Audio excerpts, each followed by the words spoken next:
Blende, il y a VJ, Miyagise, et Djeba.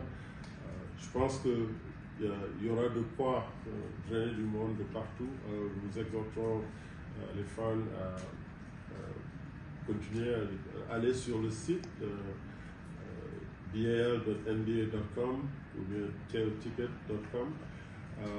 Le match de demain est déjà sold out, c'est un guichet fermé, mais il y a des tickets pour dimanche. Et puis après, l'autre match c'est le mardi 7, après on joue le jeudi 9 et on jouera les 2 dernières journées, le samedi 11 et le dimanche 12. Du beau monde qui va converger à Dakar.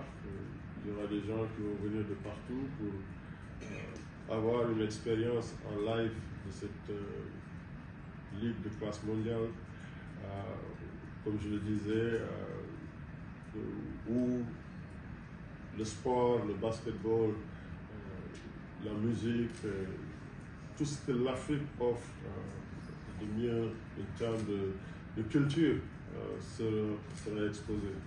Les matchs, pour les supporters qui ne trouveront pas de billets, ils pourront regarder ces matchs. Déjà, le broadcast sera sur 214 pays à travers le monde.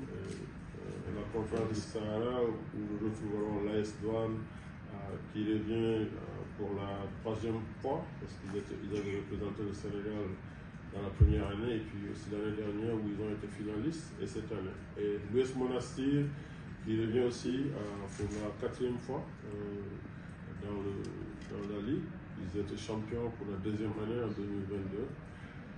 On a Rivers Hoopers qui revient pour la 2e fois. Ils étaient là pour représenter le Nigeria la première année. Et puis ils étaient venus. Non, voilà, c'est la 2e année pour la 2e fois qu'ils viennent dans la Basketball Africa League cette année. Après, on a l'APR, c'est l'armée patriotique du Rwanda. C'est une équipe qui participe pour la première fois. Je suis certain que les matchs vont tenir le public en haleine. Et puis aussi, quand on compose avec tous les artistes qui vont se produire ici, dans la différence, Pretoria, la qualité aussi des joueurs qui sont venus de l'extérieur pour renforcer nos rosters s'améliore. Les équipes travaillent, ils recrutent, ils s'organisent, parce que tout le monde veut faire partie de être champion. On a vu au Caire, la conférence du Nil,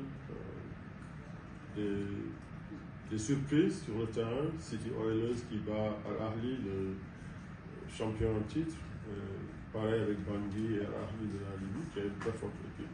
C'est juste pour dire qu'il y a un équilibre qui se crée parce que toutes les équipes continuent d'investir dans cette ligue. On a vu un engouement incroyable dans le terrain à Pretoria et au Caire.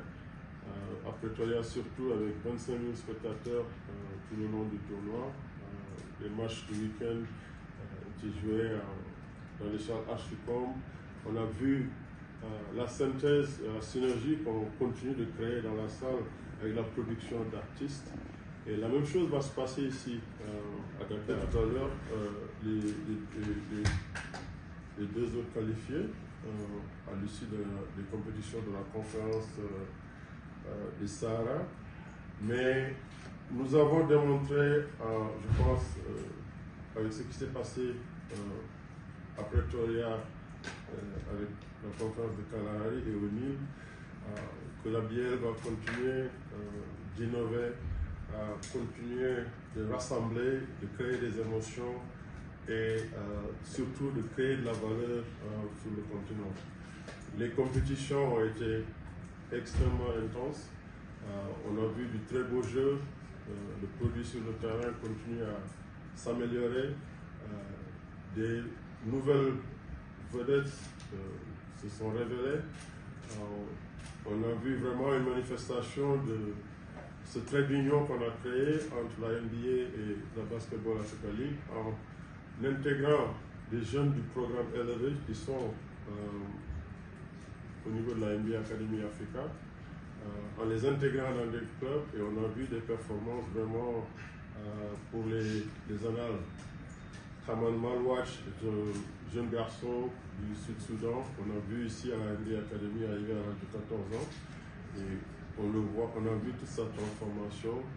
Et c'est ce que nous voulons dire lorsqu'on parle d'avoir créé un cheminement sur le terrain où un jeune joueur peut commencer à jouer au basket sur le continent, être identifié et amené dans un environnement qui n'a rien à envier avec ce qui se passe dans les autres pays qui sont connus pour détecter et former du talent. Et ce jeune peut continuer à jouer professionnel sur le continent sans nécessairement avoir à partir. On le lui souhaite, il a un avenir qui devrait le voir aller jouer dans d'autres environnements. Tous nos partenaires qui nous ont vraiment épaulés et qui ont énormément contribué pour faire de la Basketball Africa League ce qu'elle est en si peu de temps. Le Rwanda Development Board, Nike, John Jordan, Wilson, Afrexim Bank qui nous a rejoint cette année,